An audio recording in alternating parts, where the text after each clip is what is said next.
ബിസ്മില്ലാഹി റഹ്മാൻ റഹീം അൽഹംദുലില്ലാ വസ്സലാത്തു വസ്സലാം അല റസൂലില്ല. പലപ്പോഴും ആളുകൾ കണ്ണ് ഡോക്ടറെ കാണാൻ വരുന്നതിൽ ഒരു ഘടകം കണ്ണിൻ്റെ പോളയിൽ പല ഭാഗത്തുണ്ടാകുന്ന തടിപ്പുകളാണ്. പോളക്കുരു എന്ന് നമ്മൾ പൊതുവെ പറയുന്ന ഈ ഒരു സംഭവം, അത് ആ ഒരു കുരു എന്നുള്ള ആ ഒരു ഘടകം മാത്രമല്ല, ശരീരത്തിൽ കണ്ണിനെ സംബന്ധിച്ചിടത്തോളം വേറെ പല പ്രശ്നങ്ങൾ കൂടിയ ഒരു സൂചന കൂടിയാണ് പോളക്കുരു ഉണ്ടാവുക എന്നുള്ളത്. സാധാരണ ഇതിൽ പോളക്കുരു ഉണ്ടാവുന്നത് ആ ഭാഗത്തുള്ള കണ്ണിൻ്റെ പോളയിൽ പല ടൈപ്പ് ഗ്രന്ഥികളുണ്ട്. ആ ഗ്രന്ഥികളിലൊക്കെ ചെറുതായിട്ട് അണുബാധ വന്ന് ആ ഭാഗം വീർത്ത് വരുമ്പോഴാണ് ഇത് പോളക്കുരുവായിട്ട് കാണുന്നത്. അപ്പോൾ അണുബാധ വരാൻ പല ഘടകങ്ങളുണ്ട്. അതിൽ പ്രധാനപ്പെട്ട ഒരു ഘടകം എന്നുള്ളത് നമ്മൾ കണ്ണ് തിരുമ്മുന്നതാണ്. നമുക്കറിയാം, കാഴ്ച തകരാറുണ്ടാകുമ്പോൾ കണ്ണിന് ചെറിയൊരു അസ്വസ്ഥത ഉണ്ടാകും. അപ്പോൾ ആ അസ്വസ്ഥത ഒഴിവാക്കാൻ നമ്മൾ കണ്ണ് തിരുമ്മും. അലർജി ഉണ്ടാകുമ്പോൾ സ്വാഭാവികം ചൊറിച്ചിൽ അതിൻ്റെ കൂടപ്പിറപ്പാണ്. ചൊറിച്ചിൽ ഉണ്ടാകുമ്പോൾ നമ്മൾ കണ്ണ് തിരുമ്മും. പിന്നെ കുറേ നേരം ജോലി ചെയ്യുന്ന ആളുകൾ അല്ലെങ്കിൽ ഉറക്കമൊഴിച്ച് വർക്ക് ചെയ്യുന്ന ആളുകളൊക്കെ കണ്ണിൻ്റെ ആയാസം കുറക്കാൻ കണ്ണ് തിരുമ്മും. അതുപോലെ തന്നെ കണ്ണിൻ്റെ പോളയിൽ ടിപ്പിലുണ്ടാകുന്ന ഈ ബ്ലിഫറൈറ്റിസ് എന്ന് പറയുന്ന ഒരു പ്രയാസം, അത് നമ്മൾ കണ്ണിൻ്റെ തലയിൽ താരണ്ടാകുന്ന പോലെ തന്നെ അതുപോലത്തെ ഒരു വെള്ള ശൽക്കങ്ങളൊക്കെയാണ് കാണുന്നത്. അങ്ങനത്തെ ഒരു പ്രയാസം ഉണ്ടാകുന്നുണ്ട്. അങ്ങനത്തെ ആളുകളും കണ്ണിൽ തിരുമ്മും.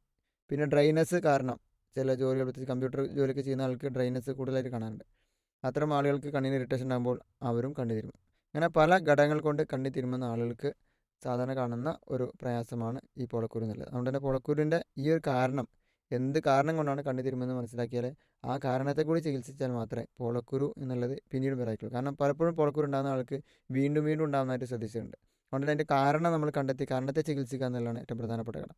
ഉണ്ടായ കുരു നമുക്ക് ചില ആൾക്ക് വളരെ സിമ്പിളായിട്ട് ചൂട് പിടിച്ചാൽ തന്നെ മാറും. അപ്പോൾ ചൂട് പിടിക്കണം എന്ന് പറയുമ്പോൾ ആളുകൾ സാധാരണ ചെയ്യാറുള്ളത് കയ്യിൻ്റെ വിരൽ ചൂടാക്കിയിട്ട് പിടിക്കുക. അത് ഗുണത്തെക്കാൾ ചിലപ്പോൾ ദോഷ ചെയ്യാറുള്ളത്. കാരണം കയ്യിൽ ആ വിരൽ അണുക്കൾ പോലും കൂടെ ഇതിൻ്റെ കൂടെ കയറുന്നുള്ളതാണ്. അപ്പോൾ അതിന് പകരം നമുക്ക് ചെയ്യാവുന്ന സിമ്പിൾ മെത്തേഡ് എന്നുള്ളത് കോട്ടൺ തുണി അയൺ ചെയ്യുക, ഇസ്തിരിട്ട് ആ ചൂടോടെ എന്ത് ചെയ്യാം, നമുക്ക് ചൂട് പിടിക്കാം. കണ്ണടച്ച് കണ്ണിൻ്റെ പൊള്ളപ്പത്ത് ചൂട് പിടിക്കാം. സാധാരണ എല്ലാവരും നിർദ്ദേശിക്കാറുള്ളത് കോട്ടൺ തുണി വെള്ളത്തിൽ തിളപ്പിച്ചൊരു ചൂട് പിടിക്കാനാണ്. പക്ഷേ അതാകുമ്പോൾ നമുക്ക് കുറച്ച് പ്രയാസം ഉണ്ടാക്കും, ടൈം എടുക്കണം, മെനക്കെട് കൂടുതലാണ്. ഇത് കുറച്ചുകൂടി സിമ്പിളാണ്, കോട്ടൺ തുണി അയൺ ചെയ്യുക എന്നുള്ളത്. ആ രീതിയിൽ കോട്ടൺ തുണി അയൺ ചെയ്ത് ആ ചൂടോടെ കണ്ണടച്ച് കണ്ണിനെ പുറത്ത് ചൂടിക്കുക എന്നുള്ളത്. അത് വൃത്തിയുള്ള കോട്ടൺ തുണി ആണെന്ന് അടിയോട്ട് മനസ്സിലാക്കുക. അത് ചെയ്ത് കഴിഞ്ഞാൽ സാധാരണ ഇതിൽ ഒരു ദിവസമൊക്കെ ചൂട് പിടിച്ച് കഴിഞ്ഞാൽ തുടക്കത്തിലാണെങ്കിൽ നന്നായിട്ട് പൂർണ്ണമായിട്ട് തന്നെ ചിലപ്പോൾ അത് ആ കുരു പോകും. അതുകൊണ്ട് കുറയുന്നില്ലെങ്കിൽ എന്തായാലും നിങ്ങൾ കണ്ണ് ഡോക്ടറെ കാണിക്കുക.